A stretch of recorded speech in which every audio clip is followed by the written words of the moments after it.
Okay, what's up, guys? What's up, Hill?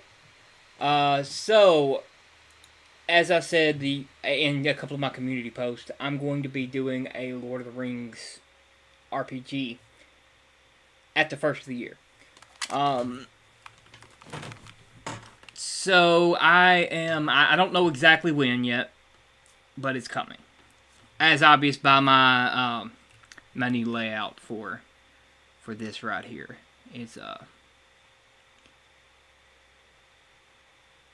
just went live. Okay, cool. There may be a little lag there, guys, but it's okay. So anyway, I'm going to be doing a Lord of the Rings D&D game at the first of the year. Don't know exactly when, but it will be. It'll be in January. I can tell you that for sure. No guild this week because of Thanksgiving and all. I didn't know who was going to be busy, who wasn't going to be. I knew I was going to be until like literally an hour ago. I've been busy. So yeah, I'm gonna be doing that. Should be fun. I think that my low bar is Happy Thanksgiving, hell. Um, but yeah, my low bar is Rings of Power. So I know I can tell a better story than that. So yeah, definitely going to have fun telling a darker story than my Godzilla game. Godzilla game is still going to be going on at that point. It's going to be going on Tuesday nights. This one will probably, at the moment, I'm looking at Saturday. Saturday or Wednesday night. I don't know which night yet. But I will be looking forward to that. Couple of things about it. It's going to take place between The Hobbit and the Fellowship of the Ring. So that's a 70-year gap that I have to play with right there as far as time goes. I may do a couple of smaller games before then, like for my elf characters, if I get a few elves in the group to kind of get them into the time frame, roughly, so it's not their first adventure going out. The elves can be thousands of years old and never leave their home, essentially. They don't have to, so unless they've been in every war, in Middle Earth, and hey Ronan, what's up, man?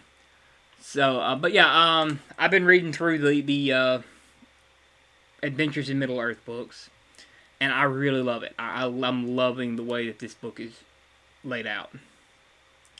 It's kind of set up. It's set up to be more towards the books than the movies, but still, I'm going to probably. I know I don't have time to read through all the books before the game. I know them fairly well. We might do a watch party for the Lord of the Rings movies before then. We were talking about it last week, just doing a watch party for the extended edition of the Lord of the Rings, and maybe the Hobbit movies, just to kind of for everybody to refamiliarize themselves with it and everything. Like I said, this will take place between the two timelines, so it's going to be a kind of a side story to the Lord of the Rings, just taking place within the universe while respecting the lore, right? So I'm not going to make Bitch Rond or Brick Galadriel, whatever the hell you want to call her. They're my low bar is pretty. Look at the list I take. Okay, all right, man. Let me see. My phone's about dead, so I'm just see here. Let me see here.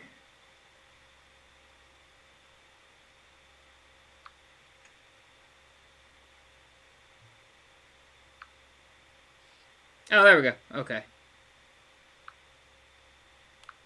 Thank you, Hale. I see that. Yeah. Yeah, no beardless dwarf, no Halbrand. Um, the Ring of Power is out of play because it's in Bilbo has it. So, but the Eye of Sauron is very much active. The orcs are very much active.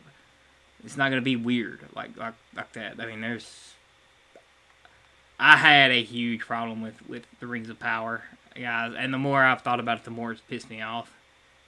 Like everything, because I've re-upped my lore on it a little bit since then.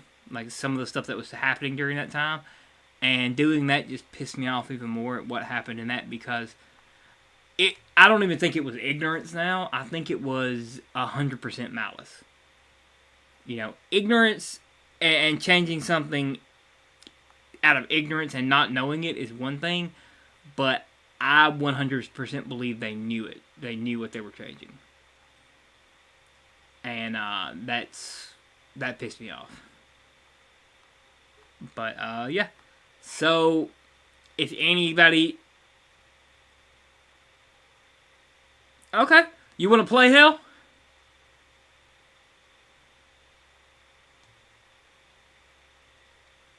I mean, you're more than welcome to if you want to. We've got this. It's gonna be a alternative 5e game. It's not exactly it's 5th edition as the basis terms, but it's not. It's not. It's alternate. All right, man. Have a good one, Ronan. But yeah, and it's been a while since I've done one of these videos where I'm just chatting with the audience, so I figured I'd do that. If y'all got any questions y'all want to ask, you can, and I'll be glad to talk about it. For now, I know I've got one elf in the game, and he's a Rivendell elf. As far as anything else, I'm not sure about. Okay. Well, there's a month to think about a character, to get it built, to learn it, and to kind of come up with a backstory for him.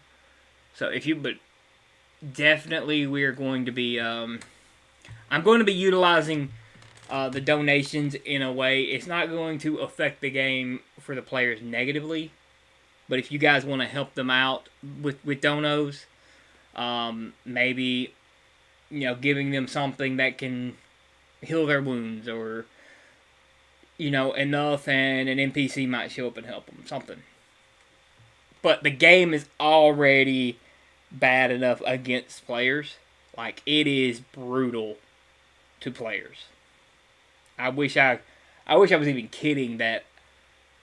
Oh, I actually wish I had thought of this system, but yeah, it is not nice to players. It takes every opportunity it can to give you some corruption,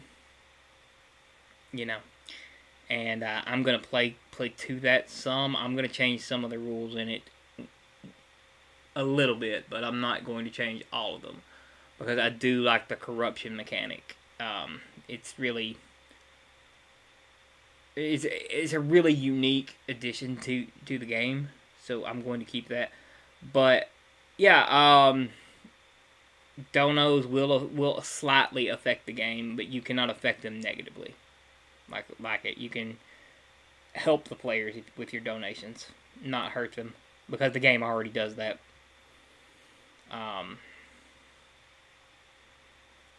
So yeah. Now in the Godzilla game, you can 100% hurt the players if you want to, with enough donos. I get to decide what it is. I mean, it's not like you get to resurrect all their enemies or something like that. I decide what it is if somebody donates to affect the game. But yeah. Um, and I'm opening it up to my entire community. Anybody who wants to play, get in touch with me, let me know. Um, and we'll get you built and talk about your character, figure out what you want to do. Um, Anybody who wants to watch, you're very much appreciated watching it every time. Hell, I know you're going to be here every single game if you can be, which is awesome. You know, uh, but this goes back to me changing it from the Ripaverse stuff. Um, I wasn't creating stuff for myself when I was doing just the Ripaverse stuff, and I locked my channel down into being what it was. I didn't really feel comfortable putting my D&D games on a Ripaverse channel if it wasn't a Ripaverse game, you know, because a lot of it was nobody watched my non-Ripaverse content anyway. Um, so what are you gonna do about that? But now I'm kind of in the yeah. Um, oh, I'm just explaining it for anybody that didn't know why I did it. Because I get asked about once a week, like, why don't you do the Ripaverse thing anymore? And I'm like, I am. It's just a segment. It's I tried to turn a segment of my channel into the whole channel, and now it's back to where it needs to be as a segment. So, uh, I'm all about creating my own stories, but using I can create my own universes. Evil West, no, I haven't. Um,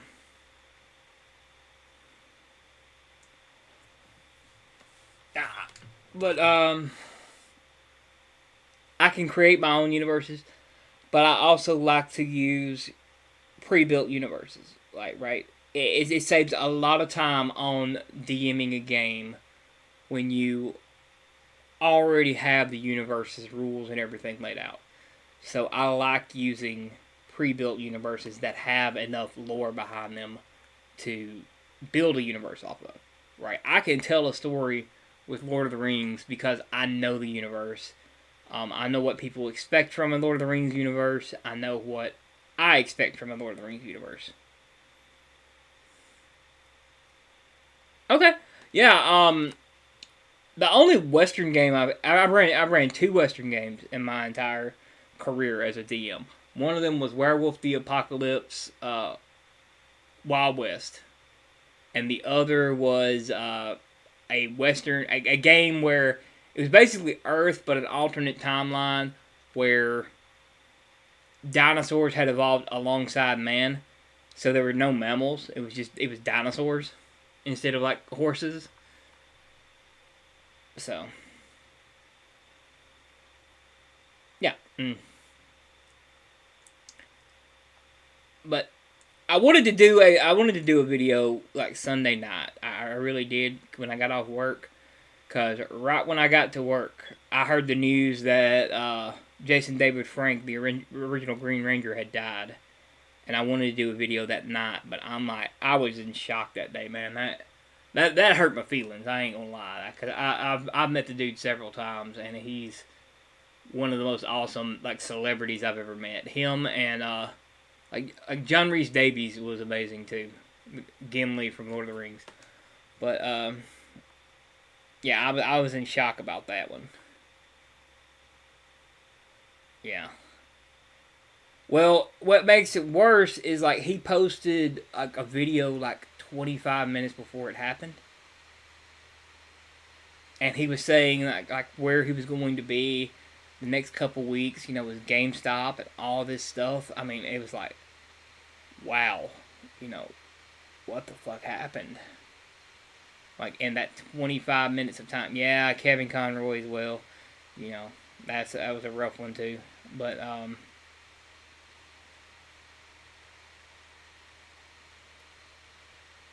don't know. It was, and then the more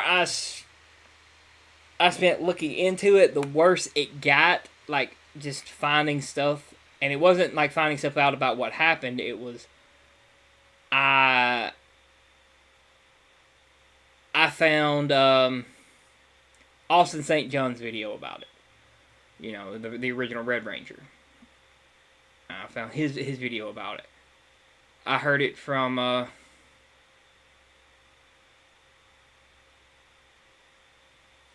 what's up, JS?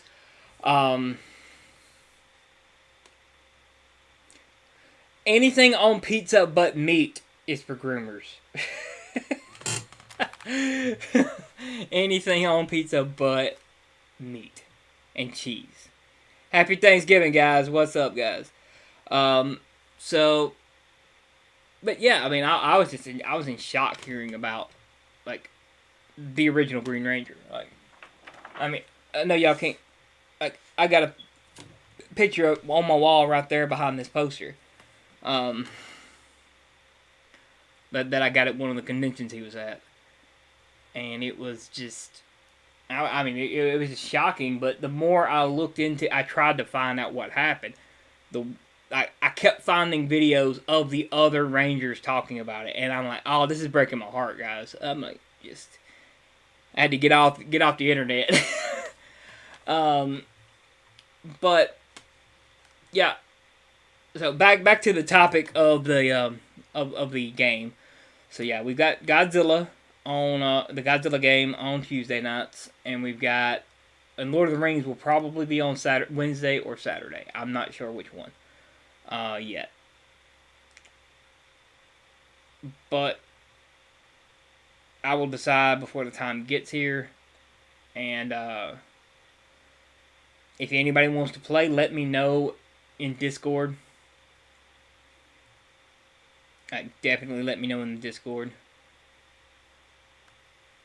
because we can always use players, and we can build armies. We can do whatever the hell we want in this game. At some point next year,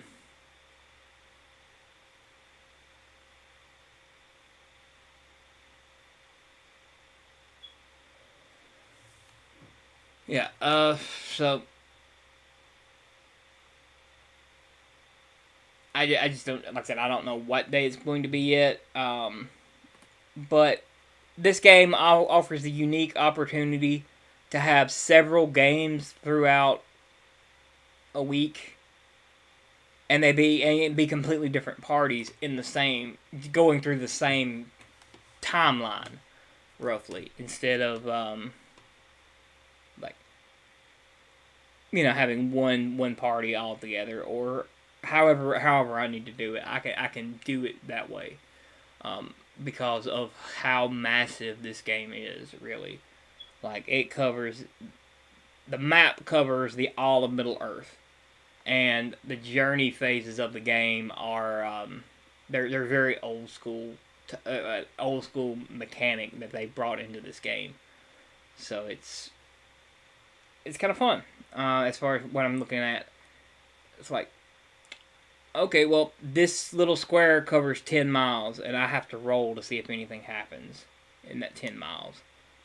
And then every single one of them could have, like, corruption in it, and could have loot in it. And then, you know, I have to get a battle map for them, and it's very unique, a very unique game style. So I'm liking it. I've been reading through it the past few days. I'm rambling and I'm repeating myself now. But yeah, I wanted to come on here and just talk for a few minutes and see what everybody's up to, how y'all doing. Y'all got any questions for me about the game? And yes, I am wearing elf ears, guys. I am wearing elf ears.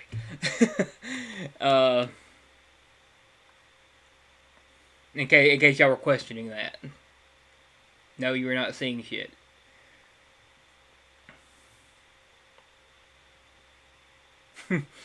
I was wearing the One Ring earlier all day today, and then some of my cousins were like, "Is that a wedding band?" I'm like, "Hell no, it ain't a wedding band. What the hell are you talking about?" It's on the wrong hand anyway.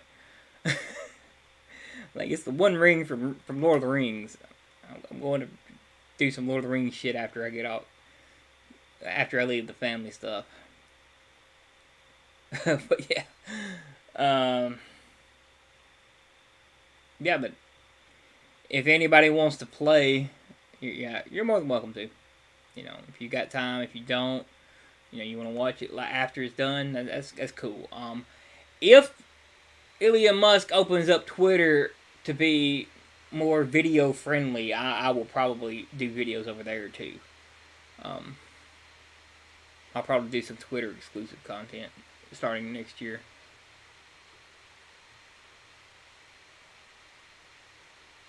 But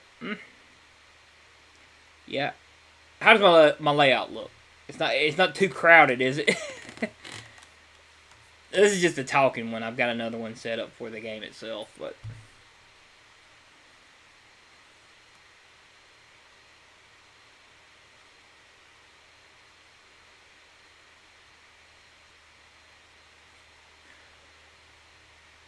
Oh, and I managed to get me a new copy of the Silmarillion. So.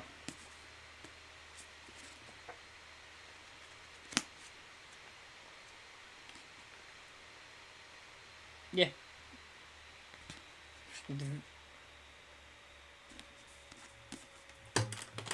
So I've got the 4 main Lord of the Rings books. I appreciate that, hell.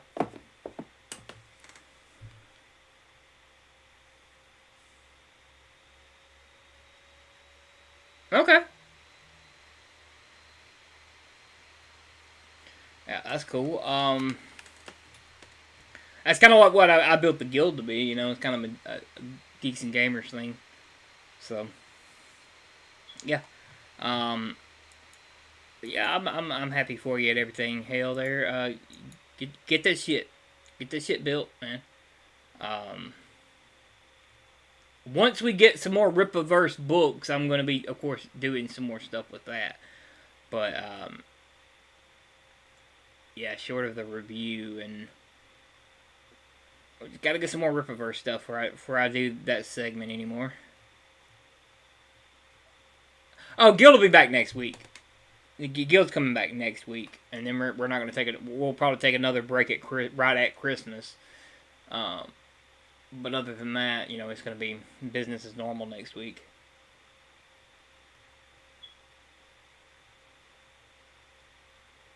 It was like everything was lined up against the Guild this week, and it was not a good time to do it this week.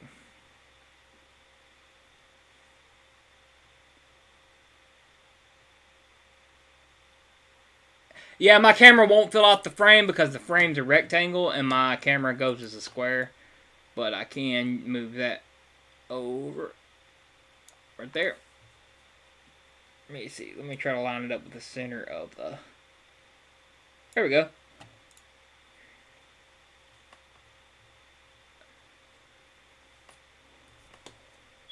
Yeah.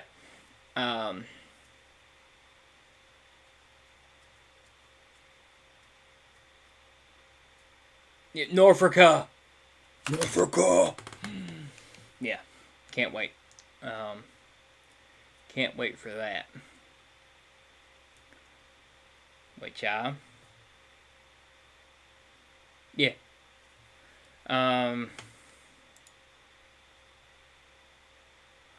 got it pretty much lined up with the D20 now, so right here. So my camera may not be in line with it either, but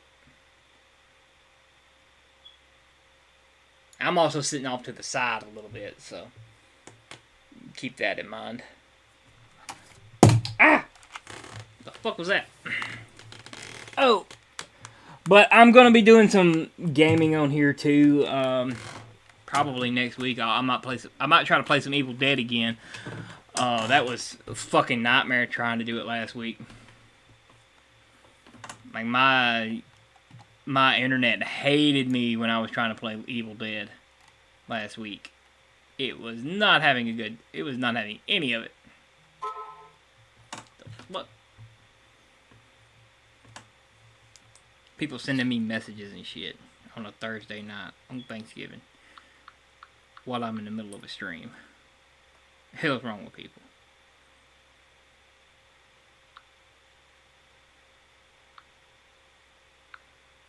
I don't know.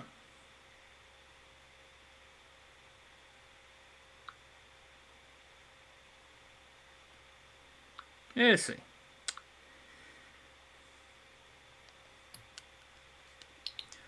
But anyway,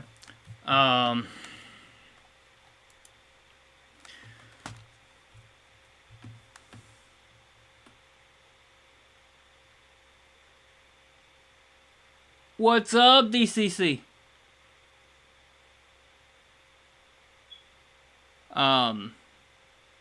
What do I think about Game of the Year? Elden Ring, 100%.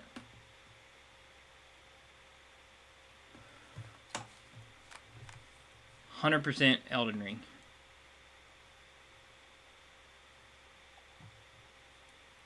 It's the only game I would consider a fucking game. Right? That's actually a challenge where you can lose. I don't like dab with kid simulators, like what you call it, what they want to call God of War. I don't like dab with kid simulators. They all piss me off. Even since The Last of Us, they pissed me off. So,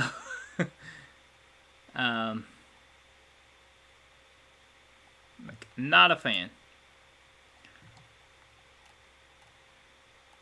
I mean, okay, so you know how, like, in the old days, people would bitch about having to do an escort mission? Right? You know, you could not stand to do an escort mission in any fucking game in the past. But, for some reason, some dumbass got the bright idea to say, hey, let's turn this one part that everybody fucking hates into a video game. Into a complete video game. And I'm like, y'all are stupid. Right? Nobody likes those. And I think that was the point. It was to try to, you know, piss people off and make them quit playing video games. Like, it's part of their gatekeeping evil plan.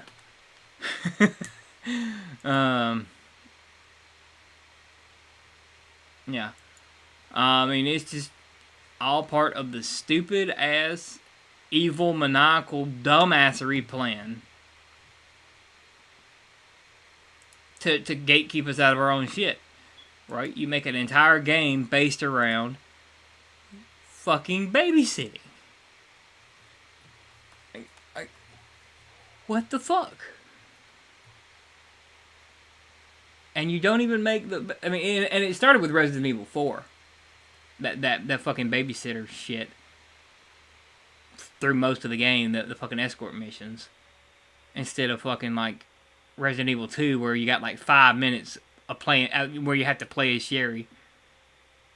Yeah, it pissed everybody off. Everybody hated a fucking escort mission. Now, you know, those games like that are up for Game of the Year. Like, hell no. Fuck that.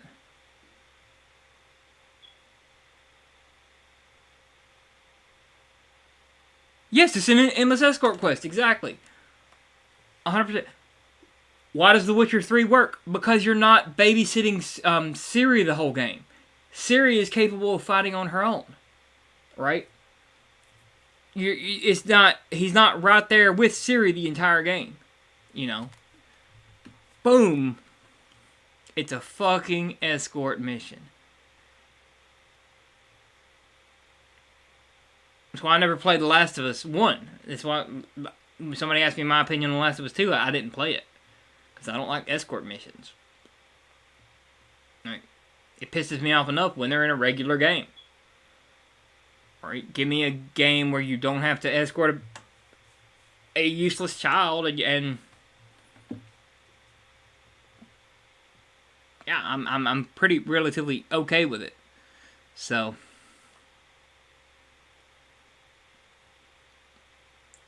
or don't give me a movie and claim it's a game. That's another thing I hate.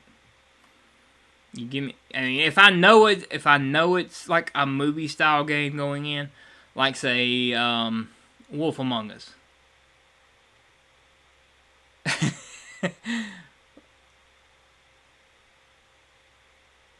No, I haven't seen it. I haven't seen the play game.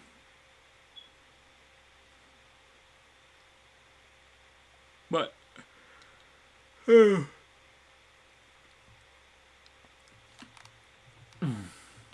yeah, I mean that's my biggest problem with games is like, why are you capitalizing everything that people hate about video games? Light novels disguised as a game. Oh yeah, yeah, that too. Like I'm okay going into it if I know it's like that, right? Like A Wolf Among Us, right? I knew what it was going into it. I cared more about the lore of that universe than I did about it being a video game or it being a movie game, whatever the hell you want to call it. Uh, I despise that type of gameplay in most things.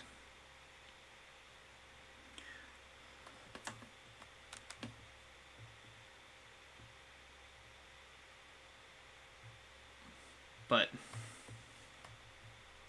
you know, I don't make video games. I just tell stories.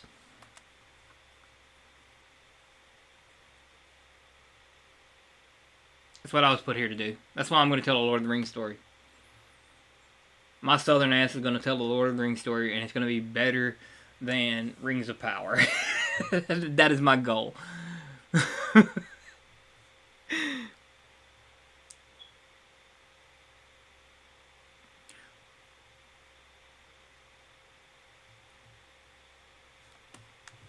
Somebody get me in touch with Bob Iger. I know how to save Marvel. He needs to hire me. He hires me as Kevin Feige's boss, and I'll fire him.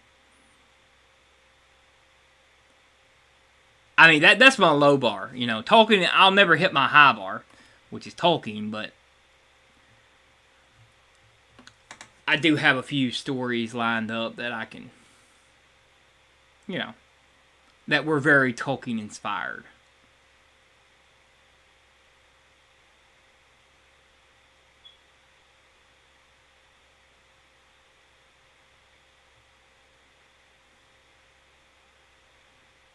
Well, if Elon Musk will buy Marvel, I can save it for him. But Disney's never going to let that go. Disney's never going to let Star Wars go. Like, I could save Star Wars too. Just put me over both of them, Bob. I'll make you trillions of dollars. Amazon, put me over the Rings of Power. I will save it for you. By scrapping everything that you've done with it. And I mean everything.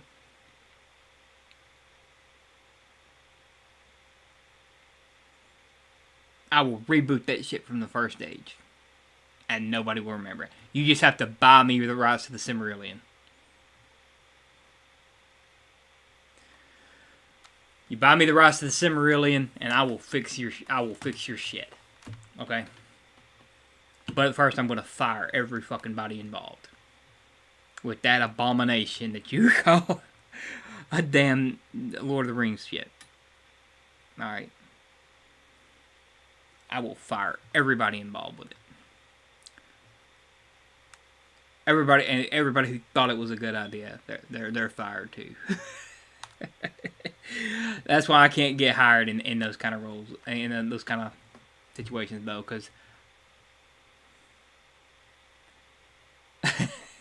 no, firing them isn't enough, but I will wipe the slate clean. I will remove that first season from Amazon, right? You can't even watch it anymore.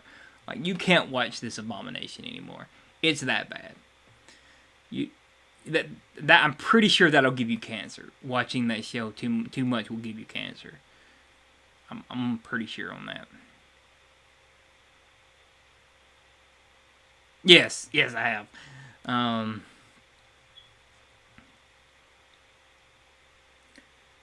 But yeah,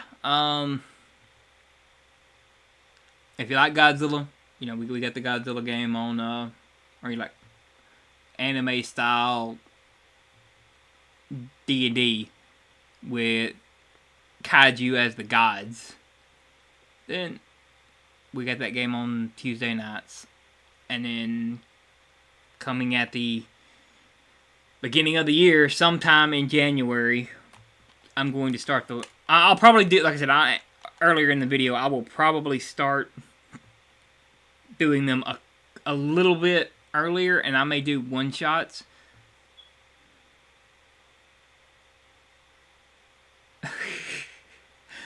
Oh, see, that's the thing, though. It'd have to be a hard reboot to make it work. It'd have to be a hard reboot. If it's not a hard reboot, it's not worth like the time of even doing it.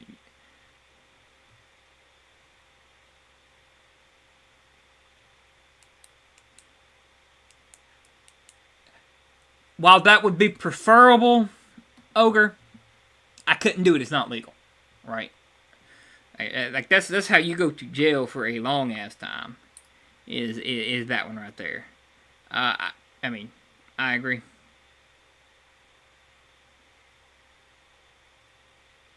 But I agree with you. Vlad the Impaler is the way to go with those abominations.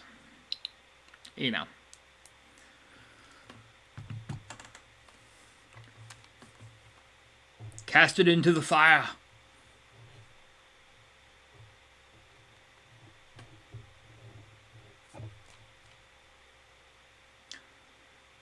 Now, there's some symbolism here in my little setup here. And if you know Lord of the Rings, you can kind of get it. Even though there's no D20s in Lord of the Rings.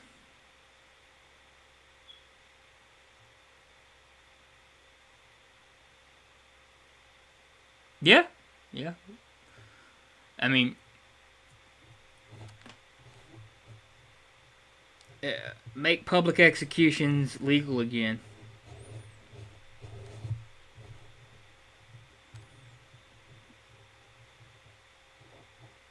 Trial by combat. I demand trial by combat. Only legal precedent I respect is I demand trial by combat.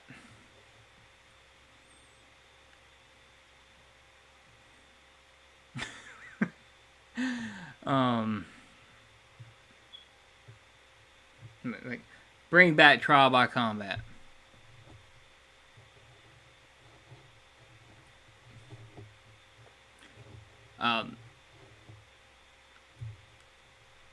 Yeah, there you go. Let's see.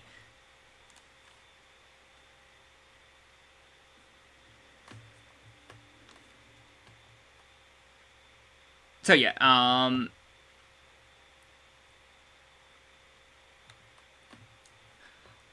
on my, well, it's my right, but your left. So on your left, you see a D20, and on your right, you see the One Ring. And top and bottom, you see a D20, and you see the Eye of Sauron. Okay? So, for the game, this actually has significance here. And in lore, like, representations. Like, other than, well, I mean, so the D20 is the will of the gods. It's the will of fate. Right? What happens, happens. That is what the D20 represents. And then the Ring of Power is, of course, the Ring of fucking Power. So, they actually have in-world, like, representations. It's kind of neat, if you think about it that way. Because the gods are very much active in Lord of the Rings. I don't know if you don't know the full lore. Like, if you get mad and you curse the gods, they can punish you in Lord of the Rings. Right? The Valar can punish your ass in Lord of the Rings. So it would be interesting to see how things work, with the players that we've got, because could be,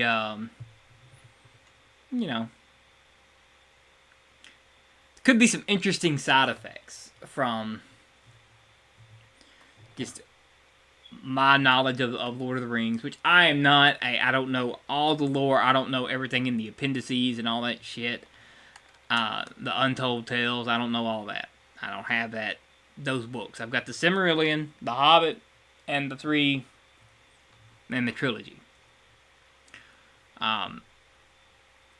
So there's that as far as it goes.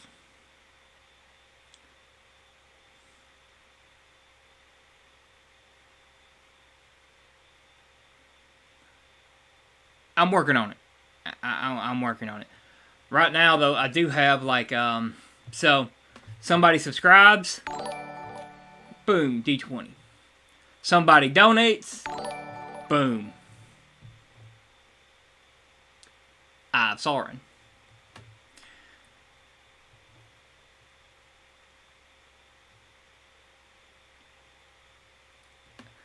And like I said, you guys are welcome to play if you want. Anybody in the community as well. I gotta change those sounds though. I don't like the sound, but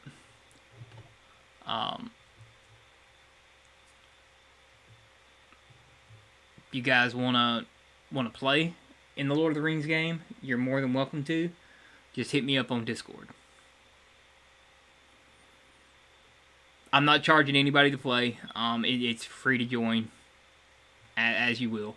If the fellowship, quote unquote, gets too big, I can always split you into separate teams.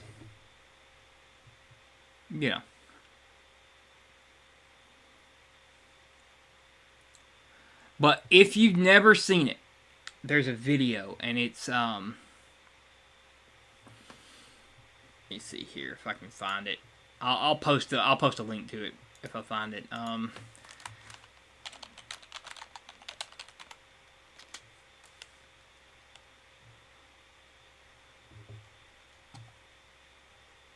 See.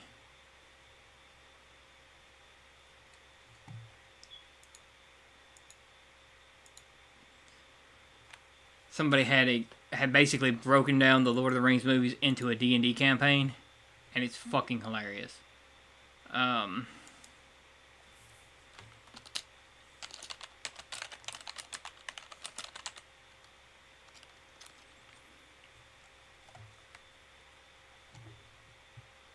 Yeah, here it is.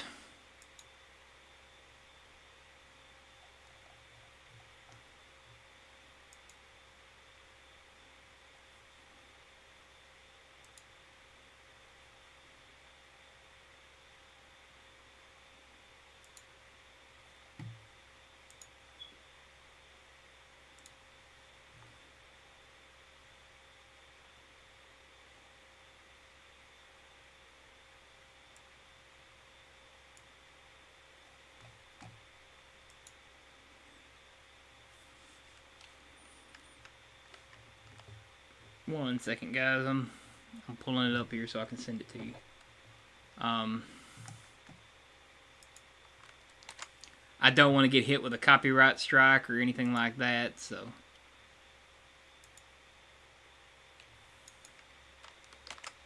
Here we go. I'll post that. Y'all can watch it as you like.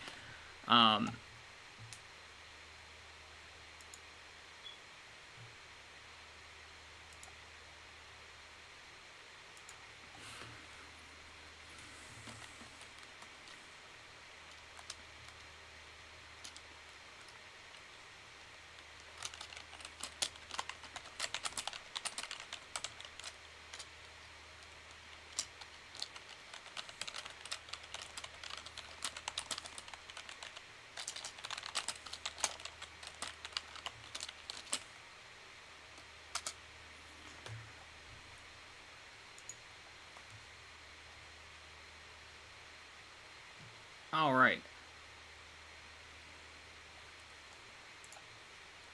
got a whole lot of new features. I'm just testing them out here. But they basically break down all 3 movies.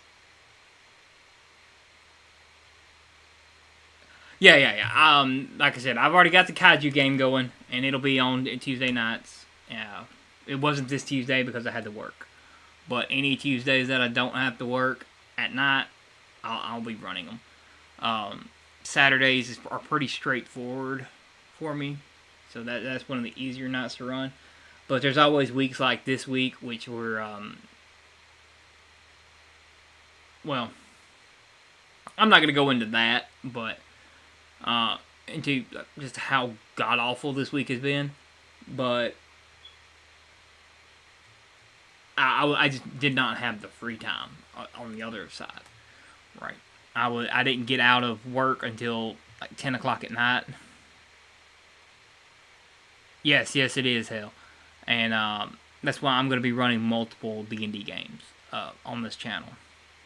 For sure. Like,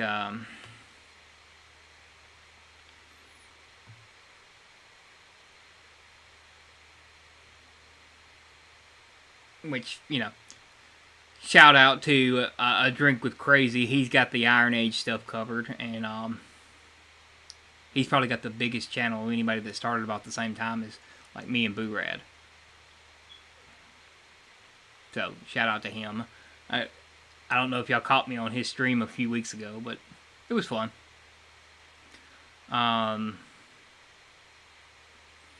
so far we've got one elf from Rivendell in the party. I don't know who else is going to play. I don't know what else anybody else is going to play. I do want it to be kind of a serious game. Unlike the kaiju game can be fun. It can be not necessarily fun. It can be kind of jokey and memey. I mean, hell, even my dono and subscribe links on that thing are all fucking hilarious. Like, and I got memes that I'll just pop up when some shit happens in the game. But the Lord of the Rings game is going to be taken a lot more serious, because I have so much respect for that lore. Which I have respect for Godzilla, but Godzilla can be ridiculous. It can have some ridiculous shit in it at the same time. So, yeah. And that's just to keep you guys, entertained while, they're kicking each other's asses and arguing about who has the bigger tail, or whatever. Who has the biggest ancestor. But I have a huge respect for Lord of the Rings and all of that. Like, I don't know how it was painful watching the Rings of Power, guys. Fucking painful. Okay. And yes, I would hate watching it to review it. But pretty much, and Atra was kind of torturing me with it. So there was that. It's kind of his way, and then I'm like, well, that's okay, because you play D&D with me. I'll just throw you off a building. It's stuff like that, It's like, I can always get revenge in D&D. But, yeah, so I don't know. I probably won't get everybody to get on camera like I would like to do with this game, because not everybody is comfortable with that, which is fine. So. Yeah, dude, hell, man, it is. It's one of those things that you have to see it for yourself just how bad it is.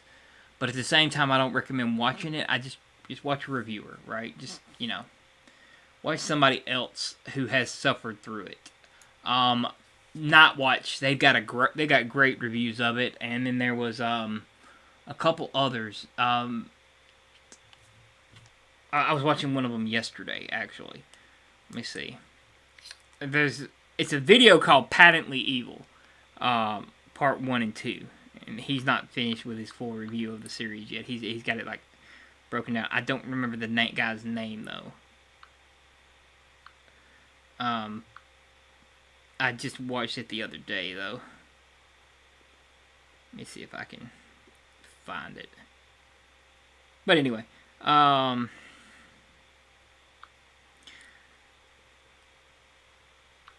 And if there's any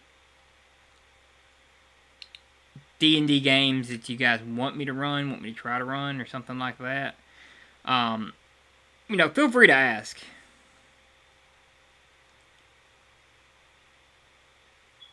And see, I might be interested in running them in the future.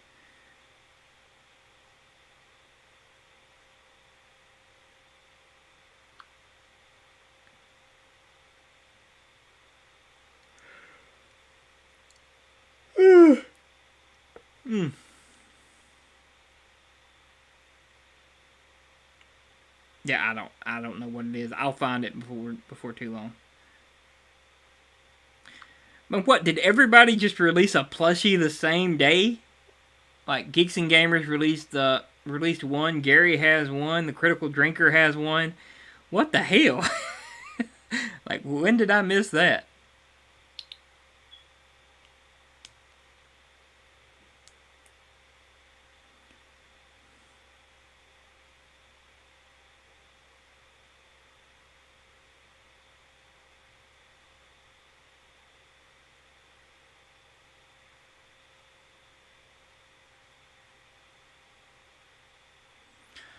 Oh, it's on like Q&A mode, so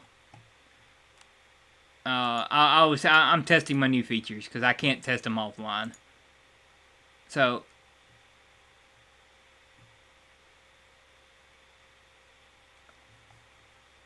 you miss having a regular D&D game, but you wouldn't play in Middle Earth because the lore is set.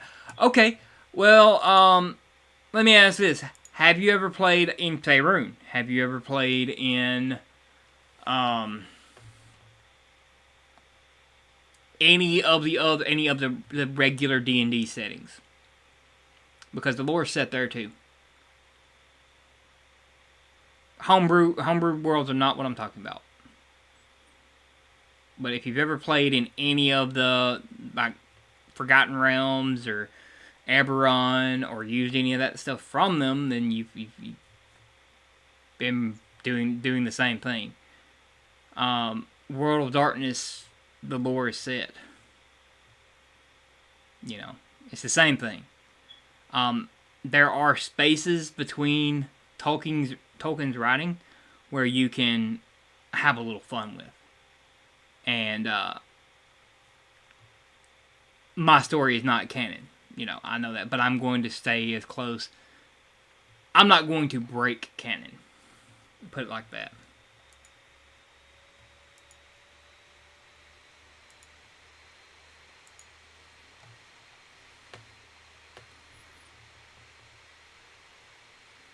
Well, I mean, technically it is, because if you sit down and read the lore, it does have a meta plot around it. Okay. Everything you're playing that is not the meta plot is extra. It's just part of the universe. So, yeah, the lore is. Yeah, you can't. I mean, even the book tells you that you can't defeat Sauron. I mean, that's the one thing is this is a different style of game than regular D&D. This is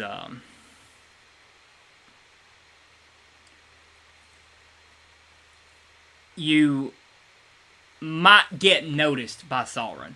He might send orcs after you while you're doing that, but you can't fight Sauron. You can't win against Sauron because the lore is set. Right? You're not the one who defeats Sauron. But you get your own story in the world, is how it goes. Like, it's not much different than playing in Faerun. Like, you will not be, like I said, this game is going to take place within the 70 years between The Hobbit and Lord of the Rings. Okay, I even have the timeline set up as to what everything has happened as far as the main stuff goes. But those were not the only stories that were happening because individuals still had stories. Right? Individuals were still pillaged by orcs every single day.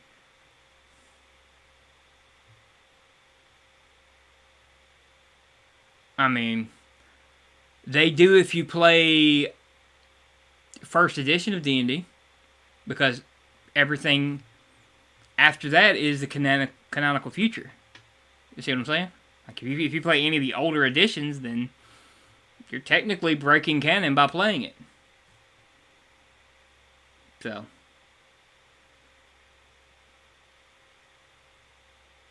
if you play in Dark Sun, then you know. I mean, you get what I'm saying, Ogre. It's yes and no. I'm not breaking canon.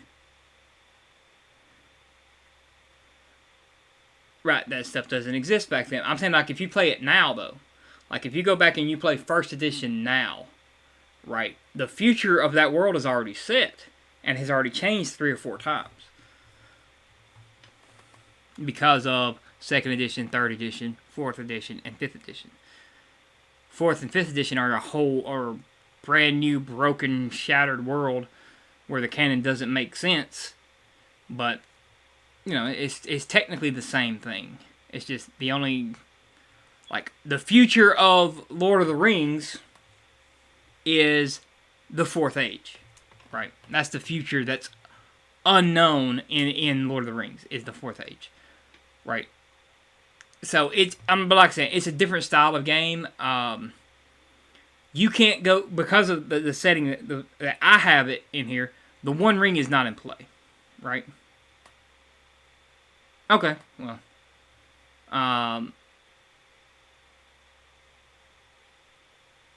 but then that's only if you're playing like Faerun and stuff. But you're not those heroes that did all that, right? If you go back and play Cyberpunk Red, then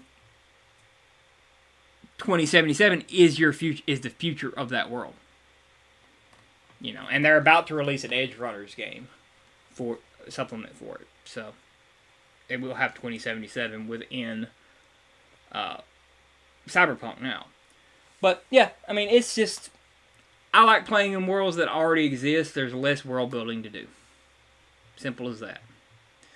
I am not the world build. I mean, I have built worlds, but I like the ones that are already there. You know, for a lot of it, I'm not the world builder DM as far as it goes. Like, I would rather have a game that's set in a world where it's already there. Oh yeah, I mean that's cool. That's cool, Ogre. I'm just, you know, explaining my point here on it. It's like, you know,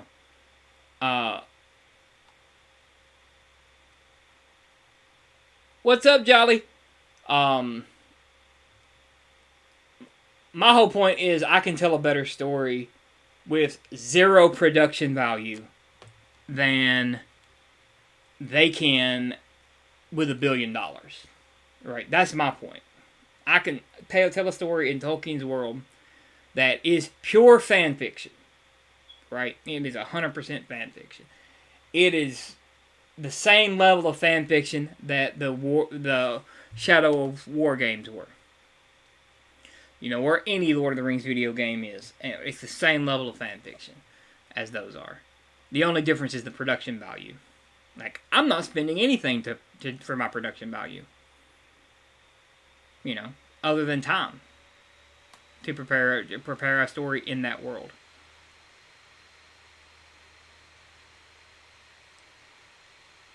Okay, so well, Ravnica really doesn't have an open future. I mean, it really doesn't, because it's tied with Magic the Gathering. So Zendikar definitely doesn't. But yeah, Spelljammer. Okay, Spelljammer is 100% open. Eberron open, pretty much. Not so much in the 3rd edition, but yeah. I like telling my own stories with other people's toys. So maybe I should be a movie producer.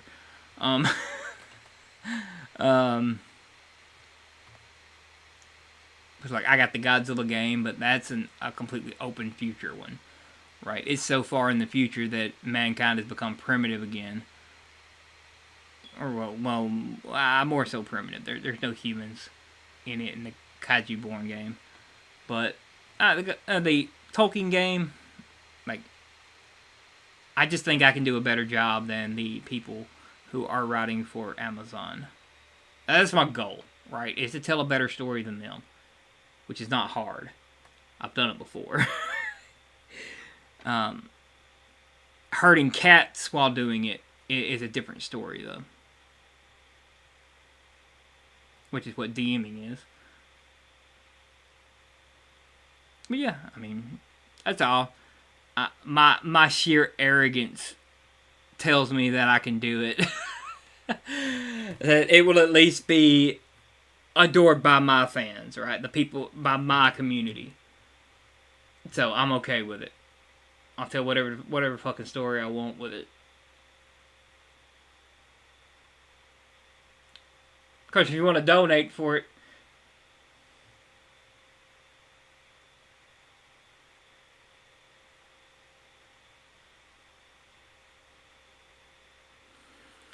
oh yeah, see, if I homebrew something, I 100% homebrew it. Like, I do not even I don't use the gods from Faerun. I don't use anything from that. If I'm homebrewing something, it's 100% homebrew, with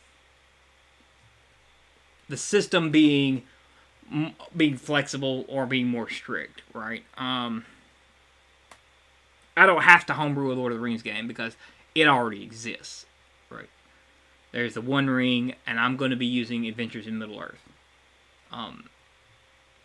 which is, and the books for Adventures on Middle Earth are very much based on the Tolkien books, and they were created with love for the world of Middle Earth. So I'm going to be using those. The One Ring is the same people made both games, but I like the way that this game works. I like the way that it plays. I may use it in future, like, medieval storytelling over fantasy storytelling in my D&D games, if I want to play in a world like that. So, but I very much like this book, from what I've learned. Like, the corruption effects, I love it, right? You pick up a piece of treasure, and you might get corruption from it because of who its previous owner was. It has some old, like, journey mechanics to it, like from 2nd edition, 3rd, like the Western Marches stuff. Where you would have the hex and you'd land on the hex and then you'd roll and see what was in the hex. It's got that into it. So I'm liking that. And I've got the whole map of Middle Earth to play with. And I've got the individual players who are not playing characters that were in Lord of the Rings, of course. I'm not going to allow that. But they are, very Tolkien flavored. There's a G.I. Joe game that I want to try out. There's a Power Ranger game that I want to try out. The Transformers one, of the same vein of those three, it seems kind of weird and I don't like it. So I'm not a fan of it because it tries to mix too much Transformers together. But there's a bunch of games that I want to start running next year. I want to get to where I can run multiple games. I want to kind of go full time with this, and I'm doing it at my own pace, of course. But I want to be able to run a game any day I want to run a game, right? And be just like where I'm getting paid, and then I can make my own, get my own game published, get my own system published, all that stuff. That's kind of what my goals are, is to do that. Of course, the guild meetings are always fun, but at the moment, why not? That's my mind. That's like, why not use my greatest talent, and that is telling stories, to entertain you guys. While using YouTube and Twitter potentially to build my shit up. One day I will publish my own game. I'm not a movie guy. I'm not the guy who likes to bitch about movies and TV and stuff. I get pissed off when somebody breaks the lore. But at the same time, I'm not a rage tuber.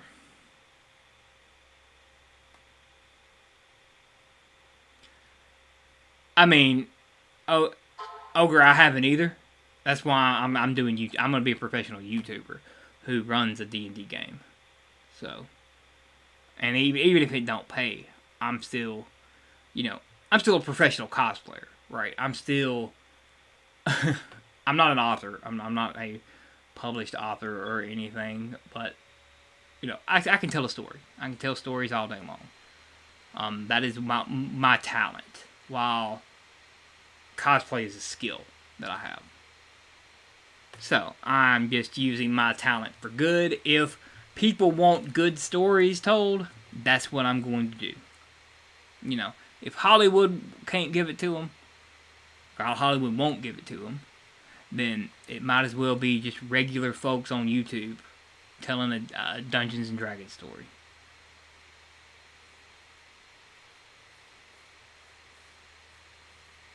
Exactly, hell. So, yeah. Like I said, and my audience can get involved too. They can donate a little bit, and suddenly something goes into either the player's favor, or in the kaiju game, it can go into my favor, whichever one you choose. But I get to choose the outcome. It just creates a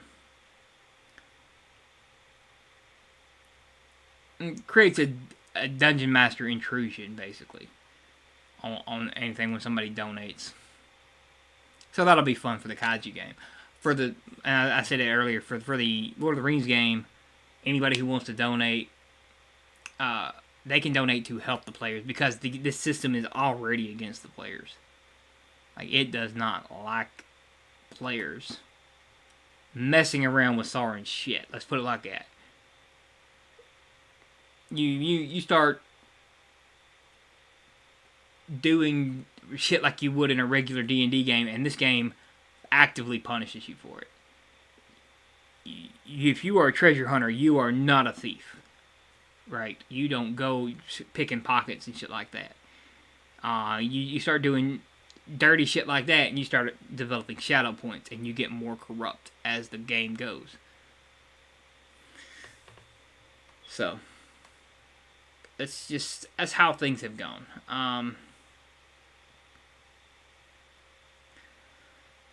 And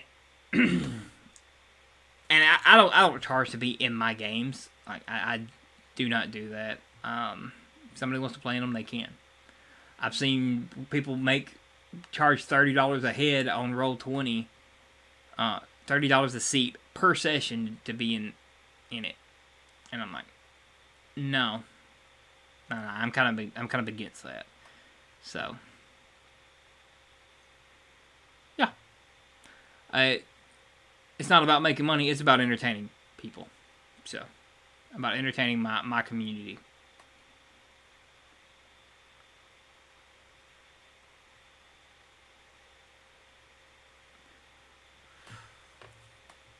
You could never D&D like the Murder Hobos. Man, I've been really lucky as far as all my groups go. I've never really had Murder Hobos. So, I can run a Sith game for Star Wars, and they end up being better protagonists than most of the heroes in Disney shit, in like Disney Star Wars. I'm running a full Sith game, and they're just better protagonists. I won't say they're better, and so I've never really had the murder hobo problem. I've had players kill me plenty of times, and like when I'm playing, and playing an evil character or something like that, or not even an evil character, just a morally kind of skewed character. But I'll never forget, I was playing Werewolf the Apocalypse, and I wanted to play a were-tiger instead of a werewolf, because at the time I didn't have a werewolf pack that I liked in the system. So I wanted to play a were-tiger. DM okayed it. Well, later in that session, we were about 2 or 3 sessions in, and I show up, and there's basically some wild werewolves, and one of the members of the pack got separated from the rest of them, and he's with these wild ones. And I show up and I try to fight him. I'm like, okay, you guys are killing humans. I gotta put you down, right? I gotta put them down. Talking to the party member, help me put them down. No, instead he tries to impress the wild werewolves by killing a tiger. And my rolls instantly went to shit. I had all the stats in the world to be able to beat him. But rolls would not allow it. He ended up killing me. Yeah. So I came up with a character that was pretty much to keep that character in check. So my next character was a White Howler, which are the physically strongest wolves that exist, because they can continue to get stronger and stronger and stronger. So, I show up, and the first thing I do is I wishbone another werewolf, one of the weaker wild werewolves, and just wishbone him, pull him in half. And I don't ever shift into my big form, but I'm able to do this in my human form because of my physical stats. And just to keep that one player in check. But that's the only real murder hobo-y thing I've ever had to experience was, PvP because of stupid shit.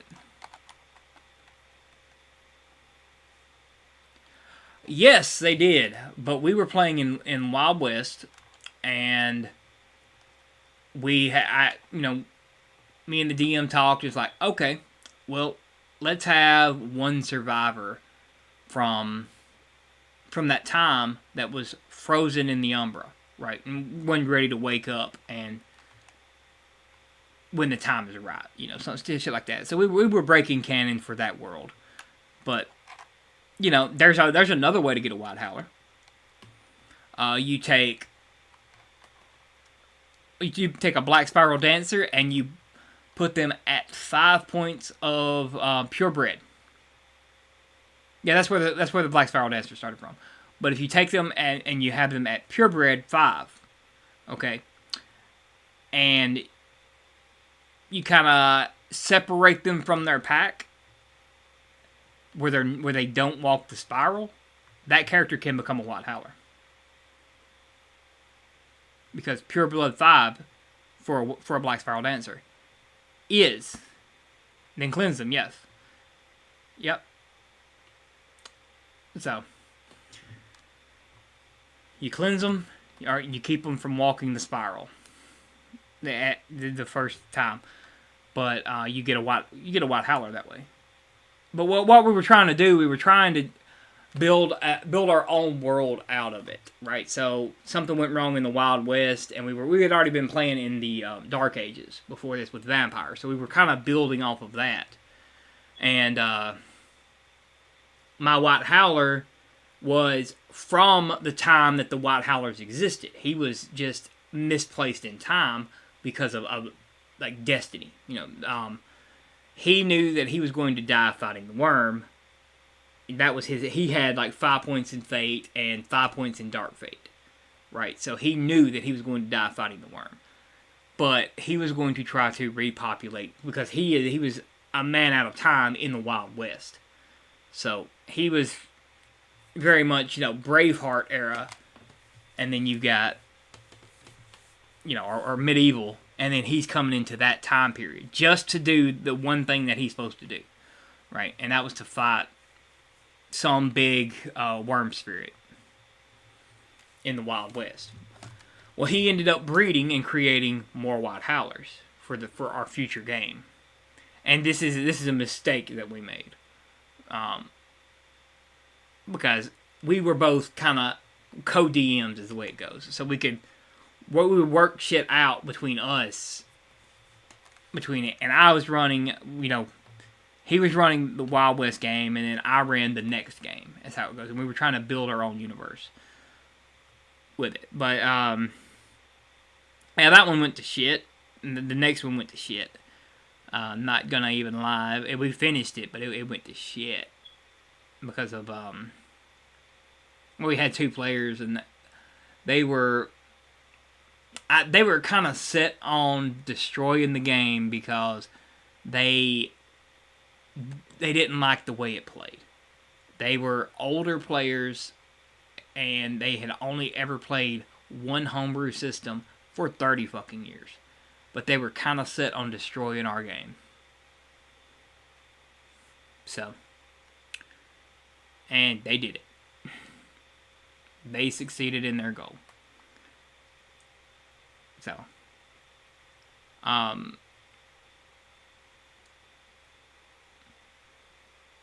you ever ask me why I have a problem with homebrew worlds? Really homebrew worlds? That's one of the reasons. Is them.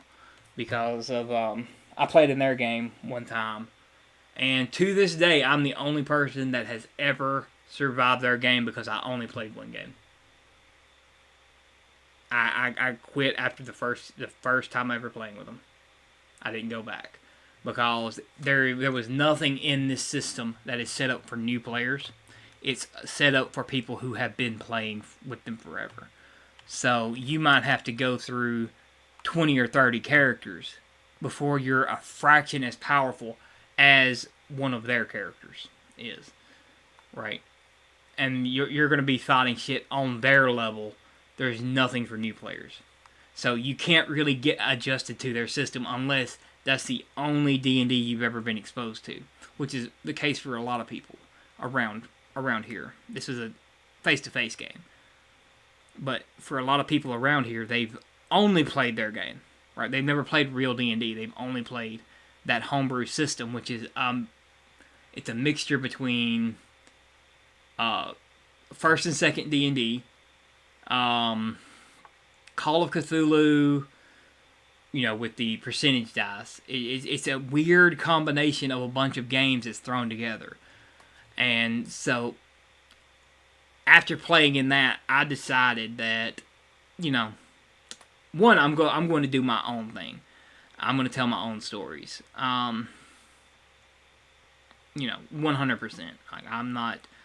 I have been thrown into the forever DM for a very long time because of them. Because of that one instance. And, I've played in other groups, but none that... I've only played online, really, since that last group. I have only ever played online. I don't play in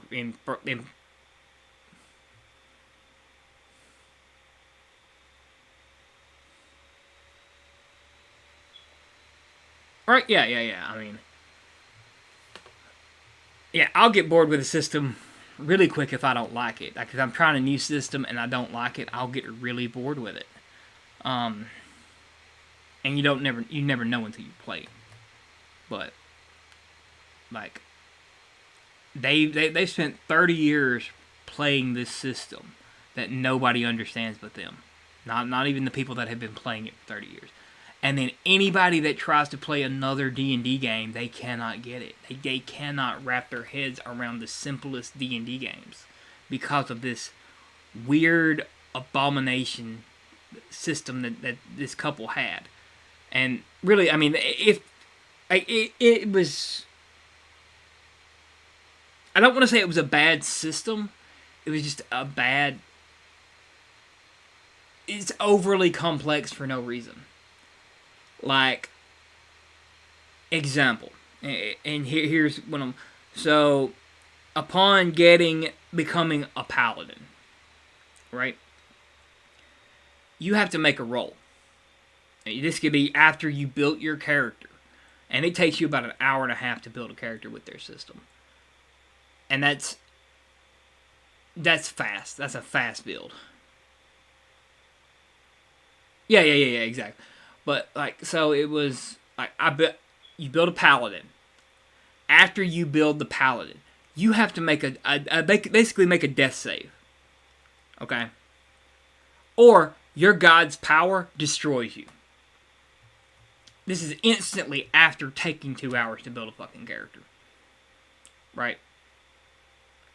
And then you're like, well, can I at least use the same sheet and reroll again?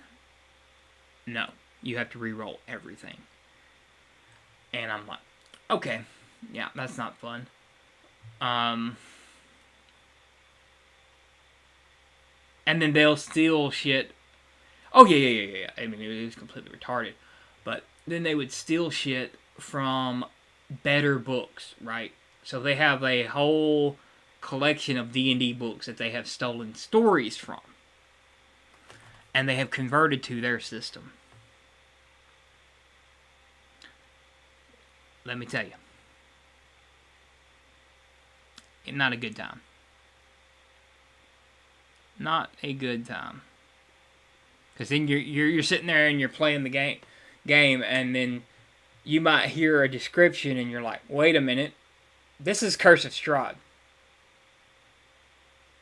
Or, wait a minute, this is Planescape. This is a story from Planescape.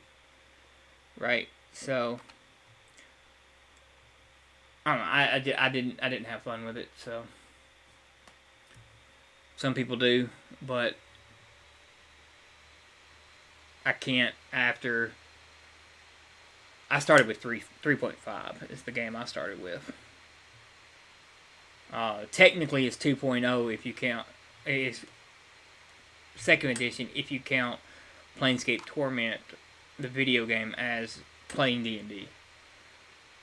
But 3.5 is my actual starting tabletop experience. Played 4th edition, played 5th edition. I played every version of World of Darkness up until 5th edition because I don't like it. And I've got a bunch of games that I haven't tried yet that I want to play. So.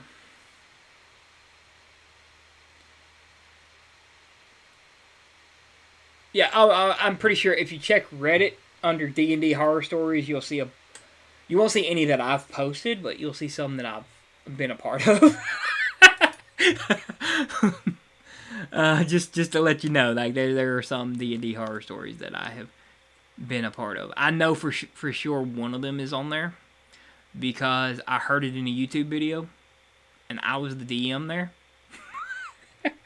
It was one of those D&D horror stories with the robot voice, the British robot voice. I don't know who did it, but I was listening to it one day, and I heard it, and I'm like, wait, this sounds familiar.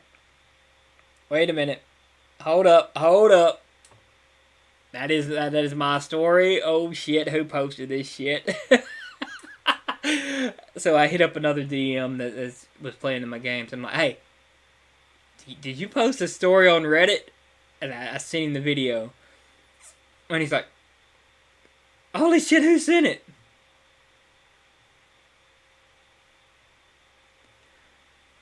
Yeah, see, now that would be cool, like to get one of mine animated, because I've never had that before. But there are a few horror stories on that were posted to a D&D Reddit for sure.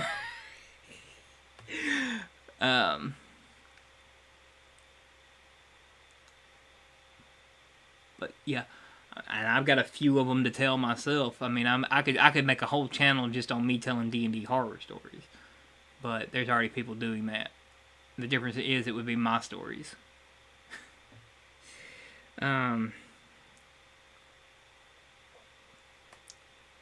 but I have ran a couple of epic level games. Not too many, but I have ran a couple. I've been in a couple. Just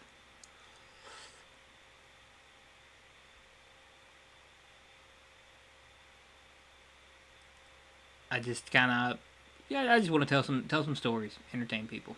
That's all I want. You know, get the chance to play with people that I wouldn't naturally get to play with. You know,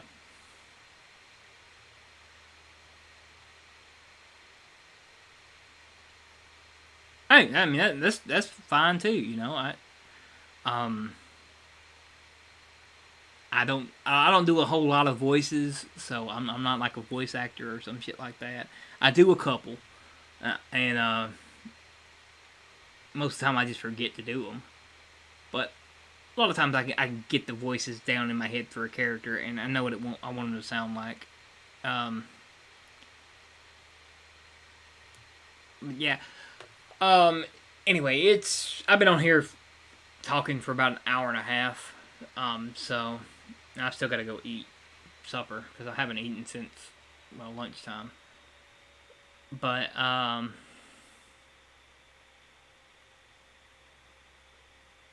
okay. Yeah. Definitely, if you guys would share it, that helps me more than anything else. Is just sharing my content out, cause I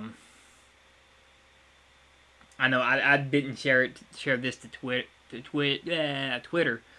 today. I just kind of decided to do it all of a sudden, and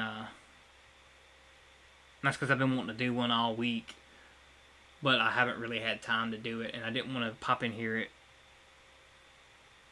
10 o'clock. But I'm gonna be doing several D&D games throughout next year, and not just D&D. Like every, I'm gonna be doing a few different systems on this channel. Some of them will be locked lore, like Ogre said, like Lord of the Rings. Like I'm not gonna change Tolkien's world to suit me. Right? I'm just gonna tell a story within his world. Um, and may do a World of Darkness game. Not sure which one yet. I may run my God game, which is a little bit more or less entertaining. I'm I may do a couple one shots with some of the characters to kind of get a background for them established before the team up game actually starts in January. So be on the lookout for those. I'll have them scheduled out if I do. It won't be like spur of the moment things. It'll be scheduled at least a day or two out when I do those. So, but yeah, I'm gonna go eat, and I will holler at you guys later. Guild will be back next week, and the Godzilla game will be back next week, unless for some reason I have to work on that day. We'll see how it goes. But yeah, until then, guys, peace out, and I will holler at y'all later in the week.